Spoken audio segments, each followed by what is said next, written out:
भरे पहाड़ियों और एक बलखाती नदी के बीच बसा एक शांत गांव था, जहां अर्जुन नाम का एक गरीब लड़का रहता था।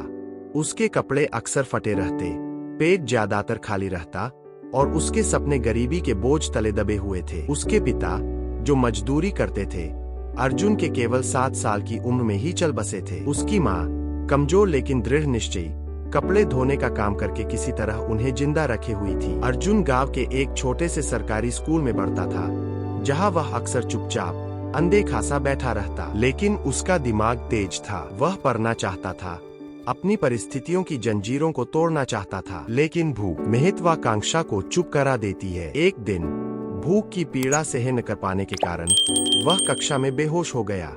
मुख्याध्यापक, एक दयालु वृद्ध व्यक्ति, श्री शास्त्री, ने अर्जुन की हालत देखी। स्कूल खत्म होने के बाद उन्होंने अर्जुन को अपने कमरे में बुलाया और उसे चावल और दाल का एक साधारण कटोरा दिया। अर्जुन हिचकिचाया, आंखें अविश्वास से बड़ी हो गईं। उसने पिछली सुबह से कुछ नहीं खाया था। खा लो बेटा, श्री शास्त्री ने प्यार से कहा। भूखा मन कुछ नहीं सीख सकता। कांपते हाथों से अर्जुन ने खाना खाया। वह उसके जीवन का सबसे स्वादिष्ट भोजन था। स्वाद के कारण नहीं, बल्कि उसके पीछे की दया के कारण। अगले दिन और फिर हर दिन श्री शास्त्री यह सुनिश्चित करते कि अर्जुन को कुछ खाने को मिले। कभी चावल, कभी रोटी और सब्जी, लेकिन हमेशा प्यार और प्रोत्साहन के साथ। महीनों बीत गए। अर्जुन न सिर्फ शारीरिक रूप से बल्कि मानसिक रूप से भी मजबूत होने लगा।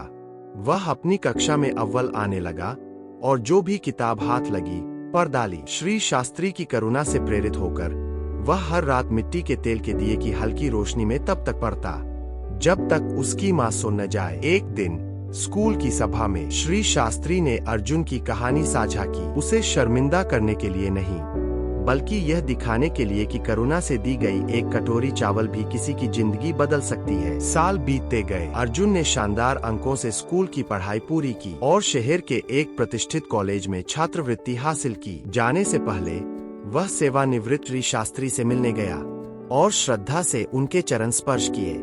सर, उसकी आंखों में आंसू थे। जब पूरी दुनिया ने मुझे अनदेखा किया, आपने मुझे खाना खिलाया। जब मेरे पास कुछ नहीं था, आपने मुझ पर विश्वास किया। मैं यह कभी नहीं भूलूंगा। श्री शास्त्री मुस्कुराए और उसके कंधे पर हाथ रखा। अब तुम्हारी बारी है दूसरों के लिए वही करने की। शहर में अर्जुन को कई नई चुनौतियों का सामना करना पड़ा।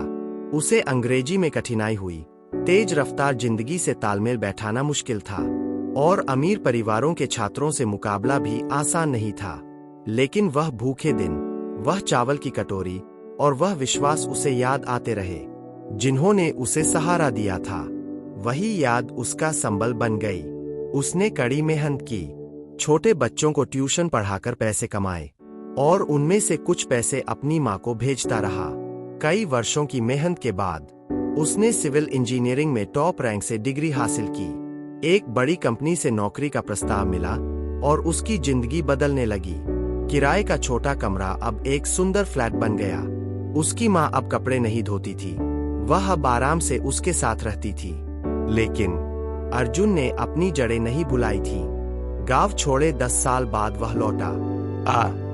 वह लौटकर आया, अब फटे पुराने कपड़ों में नहीं, बल्कि एक सफल इंजीनियर के रूप में। उसके साथ एक सपना भी था।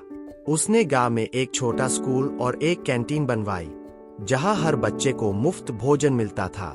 कैंटीन के बाहर एक पट्टिका लगी थी, जिस पर लिखा था, एक कटोरी चावल और उस व्यक्ति के सम्मान में जिसने मुझ पर विश्वास किया।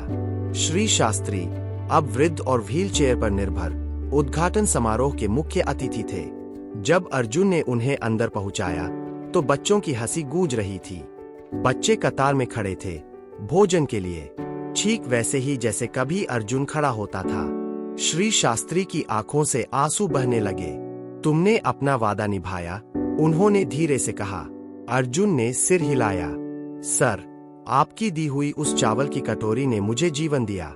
अब मेरी बारी है उसे आगे बढ़ाने की। गांव, जो कभी संघर्ष करता था, अब बदलने लगा। शिक्षा ने आशा दी, भोजन ने ताकत दी और एक व्यक्ति की करुणा ने ऐसी लहरें पैदा की जो हजारों जिंदगियों तक पहुंची। कहानी से शिक्षा, कभी कभी किसी की जिंदगी बदलने के लिए केवल एक छोटे से दयालु कार्य की आवश्यकता होती है। प्रेम से दी गई एक कटोरी चावल एक गरीब लड़के की जिंदगी का मोड़ बन गई। अर्जुन की यात्रा यह साबित करती है कि करुणा और विश्वास में कितनी शक्ति होती है। जब हम निस्वार्थ भाव से दूसरों को कुछ देते हैं और उन पर विश्वास करते हैं, तो हम केवल उनकी जिंदगी नहीं बदलते, हम पूरे संसार को बदलते हैं।